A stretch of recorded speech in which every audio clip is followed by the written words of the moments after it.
এটা হচ্ছে ব্যান্ডেল চার্চ। এখানে থেকে এখন আমরা যাচ্ছি ব্যান্ডেল চার্চের দিকে। তো আজকে আমার নতুন একটা ব্লগ, যেহেতু আমি আগে কখনো ব্যান্ডেল চার্চে যাইনি, তাই একটা নতুন এক্সপিরিয়েন্স আমার হবে। আর নতুন হাইওয়ে একটা পুরো কাঁচরাপাড়ার সামনে থেকে তুলে দিয়েছে। আর এখানে ভিউটা দেখুন, অসাধারণ।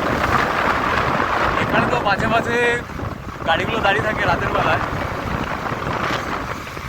এই যে সমুদ্র হচ্ছে,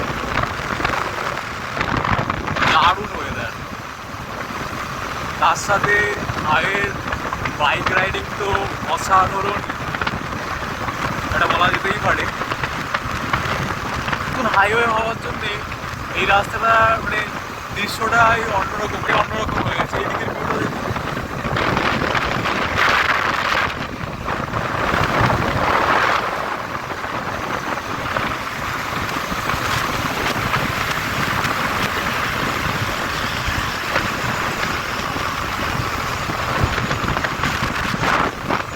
দারুণ লাগছে আজকে। রাস্তাটা দেখছেন, এই রাস্তাটা পুরো কলকাতার দিকে চলে গেল। এই যে বাঁদিকে যে রাস্তাটা, এই রাস্তাটা কলকাতার দিকে চলে গেল। আর আমরা যাবো ব্যান্ডেলে, আমরা ডান দিক থেকে যাবো।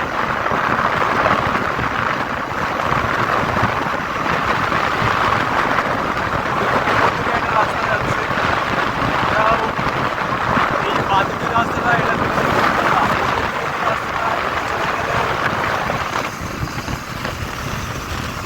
এই ওপর থেকে রাস্তাটা আমার কাছাকাছি চলে গেল। আর নিচ থেকে এই যে রাস্তাটা যাচ্ছে, এটা পুরোটাই যাচ্ছে ব্যান্ডেলে। উপরের রাস্তাটা দেখুন, আর নিচেও একটা রাস্তা আছে। এটা হচ্ছে ত্রিবেণী ঘাট, আর এখান থেকে গঙ্গা গেছে। তো এই পাশে ব্রিজটা তৈরি হচ্ছে এখন। এই ব্রিজ রাতেরবেলা আসলে অনেকগুলো লাইট জ্বলে, এখানে দেখতে পাবেন। এই যে গঙ্গা দেখুন,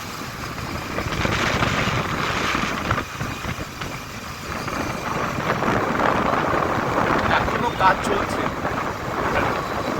এই ব্রিজটা হয়ে গেলে সবচেয়ে বেশি সুবিধা হবে, আর বড় বড় গাড়িগুলো এখান থেকে যেতে পারবে। যেহেতু এর উপরে যে ক্লিয়ারেন্স এই রাস্তাটা খুব কম, তাই বড় গাড়িগুলো যায় না।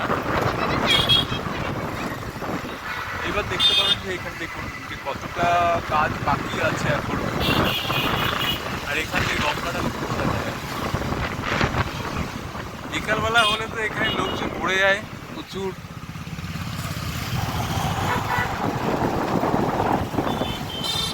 হচ্ছে ব্যান্ডেল চার্চ, যেহেতু এখন 4:30-এর বেশি বেজে গেছে, তাই এখন ক্লোজ আছে। এটা হচ্ছে ব্যান্ডেল চার্চ,